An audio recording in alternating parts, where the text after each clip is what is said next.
I'm just gonna keep talking about my opinions on Star Wars stuff because I only have like a few subscribers and only a few people will watch it, and I can say whatever I want and they don't really care. First Amendment, yo. I can literally say like the Acolyte is one of the best things I ever watched, and what are they gonna do? Huh? Complain about themselves on Twitter? No, I'm just gonna talk about whatever I want.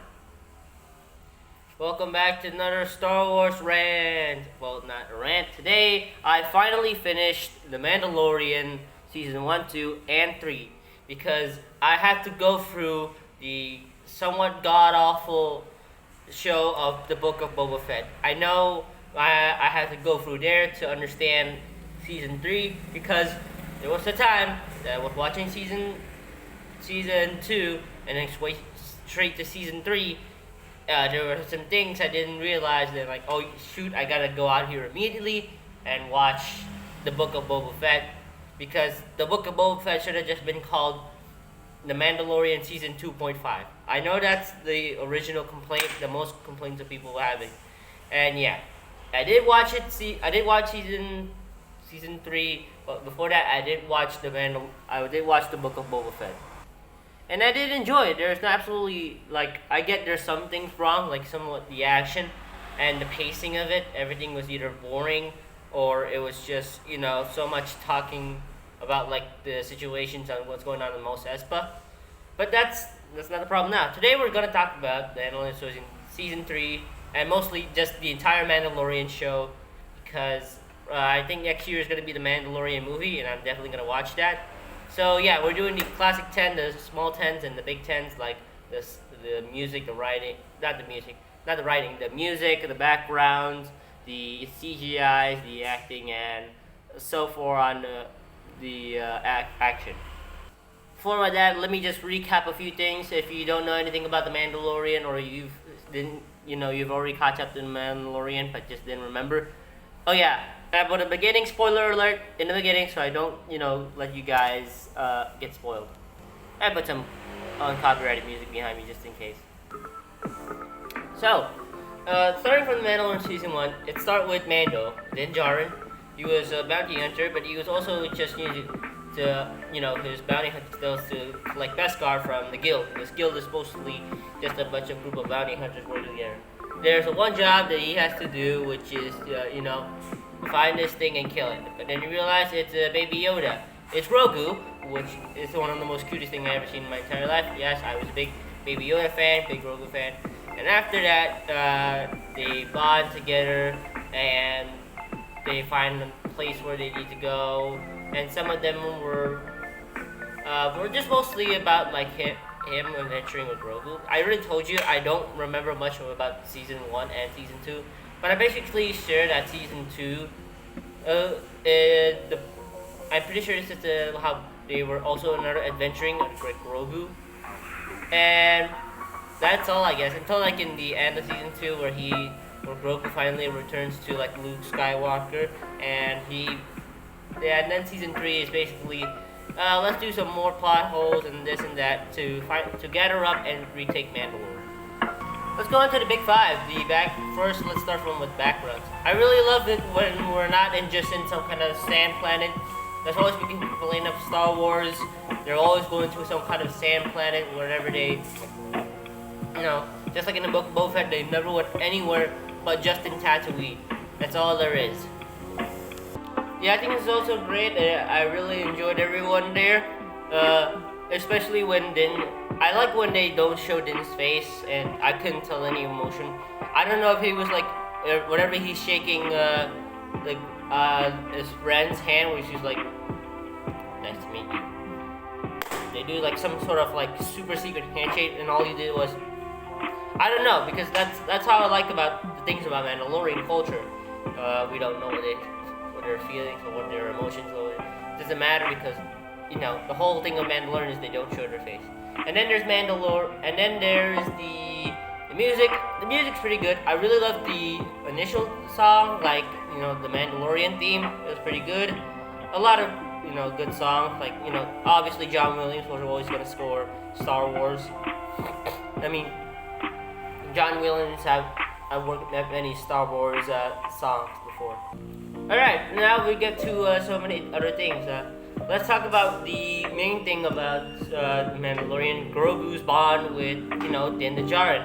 I really liked it. It was really like sort of a parenting thing. I really liked how Grogu and Din was basically just father and son adopted, because Mandalorian culture has taught to take care of foundlings and adopt the child and teach them stuff about the way of Mandalore. And there's so many things I have to tell you about the bad things. Let's talk about the bad things first, because there's not a lot, but there are some. There are some things that got me bored, and there's an episode that I'm really bored of. For example, like there's in season 3, and this is my opinion. There was an episode about these guys. There's these officers who were reassigned, or these Imperial officers are being rehabilitated into the Republic. One of them got tricked into this because they wanted to keep doing their sciencey stuff. This girl betrayed him because he actually still working with the Empire. And I kind of like that. The thing is that it couldn't make much sense because it's just so weird that comes out from this.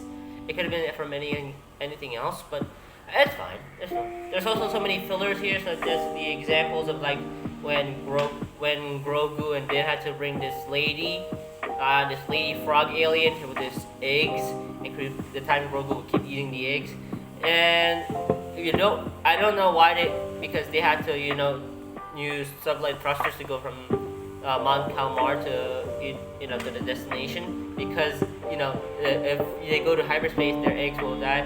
I know is that a plot relevance? I mean, it could have been in any other way, but it wasn't a bad filler. I think it was amazing. And yeah, there is another thing that's also bad is I will continue to bash about the action or the shooting in the Star Wars world, because everything was so close range. Like for stormtroopers who were literally, let's say not like 5 feet, like just a few feet away, when they shot at Mando, they literally miss. I mean, how could you miss? Because they always used to make stormtroopers such a dumb thing.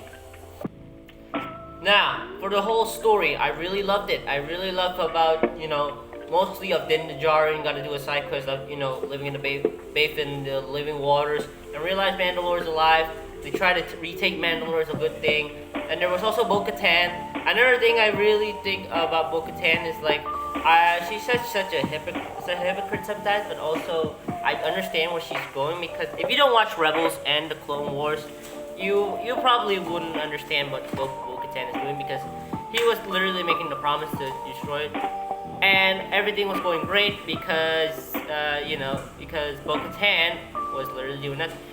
I know Bo-Katan was supposed to be like a really important thing in the Mandalorian to retake Mandalore, because he's the rightful ruler of Mandalore. Even though I really wanted Din though to be the new leader of Mandalore, but it just doesn't sound realistic, because he has something else with Grogu, which is pretty okay. And there's so many other Easter eggs, like for examples, like there's Zeb Orelius from Star Wars Rebels. I pretty like that, and so many more, like including Ahsoka during season 2. Ahsoka was pretty great because I never watched the Ahsoka show. I will watch it at some point, but I really love Ahsoka in this. But all he did was just being a side character, or just being the sage that always, being the sage that just looks over Grogu and just be friends with Grogu. But that's okay, because it more focuses onto Grogu and Din, which is great. Another thing I don't like here is where Din, when he opens his helmet, I understand it's important for Din to open his helmet for good reasons, but I really prefer if he just never showed his face, or maybe just at one time, not during like when there's almost the ending of season 1, where he shows his face to the AP droid. I forgot the name of the droid. I think AB12, or I don't know. I'm pretty sure they could have just moved the camera to a different angle to not show his face, and the droid just to show his face, because I just really wanted to wanted the more mysterious, because I really love the other side of this of Mandalorians. instead of the other Mandalorians like Bo-Katan and other the Mandalorians who doesn't follow the creed. Now for characters I do like, for examples, there's like I forgot enough people. Din and Grogu are obviously one of my favorites, especially Grogu. God damn me, show Grogu. And also, mostly all the Mandalorians, for example, the big buff one holding the minigun, and the blacksmith, I forgot what her name is, but I think she's pretty amazing, and she becomes a good sage, even though she has fewer words to say. I think that's pretty cool of her. Or just not, maybe a little bit in depth of character will make him really important. However, I do have some complaints with other characters, such as the girl from Din's friend, who was also a rebel. He also held a minigun. I don't know where she's from, but I really want to show that. Now the story is pretty great. It shows that Din's character development is more of just becoming a father, and not anything else. And I'm pretty sure, like the Grand Marshal, whatever, from becoming like a guild guy to becoming like a legitimate person with an independent state. I think that's pretty good. Bo-Katan, not so much. He's pretty much almost like the same, just being a leader, leading his Mandalorians. And also the buff guy has some character development from being like just being a person who has to do stuff because they're Mandalorians, not because they agreed too much with Din. And that's pretty great because at the end he did die an honorable death, died the way of a Mandalorian would do.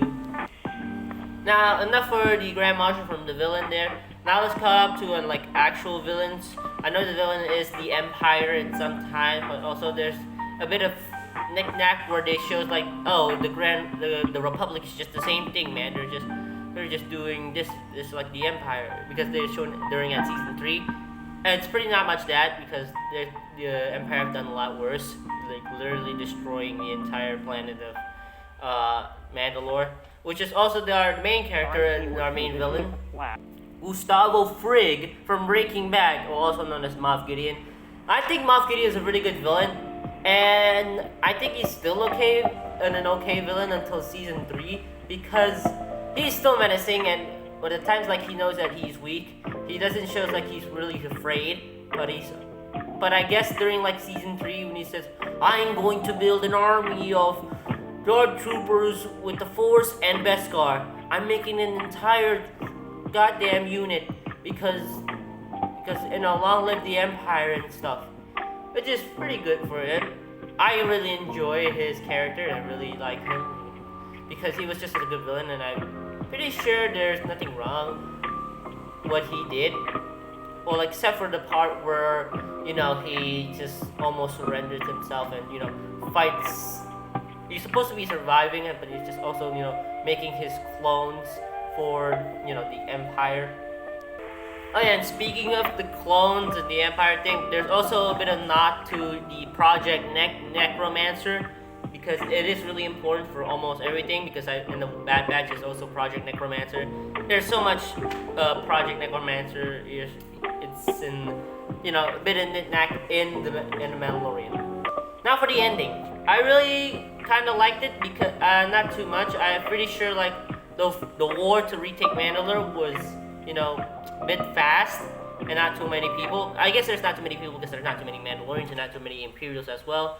And I really thought that Boba Fett would join to retake Mandalore, even though he's not Mandalorian, because it would have been cool. My friend said it would have been cool if he joined to retake Mandalore, and unfortunately it didn't. It's such a shame, but what can we do? We're not the writers.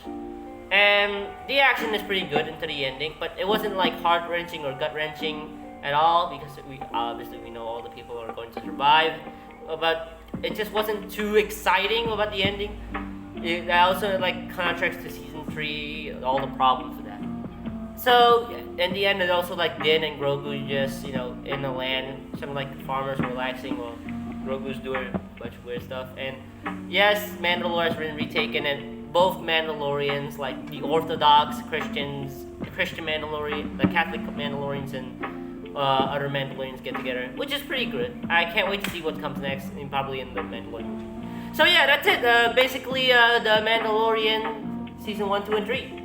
So with that all being said, I'm giving The Mandalorian 8.6. So that's almost a 9, which is really great because I really enjoyed The Mandalorian. I mean, I'll definitely not watch it again because, I had to move on with other stuff and I gotta review other stuff because there's so much Star Wars content that Disney is just throwing into because they're really desperate for the money. I understand because they don't want to let go of Disney. I don't know, they want to let it die. But it's fine by me. Anyways, yeah, that's it for The Mandalorian. I really enjoyed it. If you want to watch it, go watch it too. Nobody's stopping you. And that's pretty much it. I'll probably do more videos other than reviewing. Well, I guess that's it. Yeah.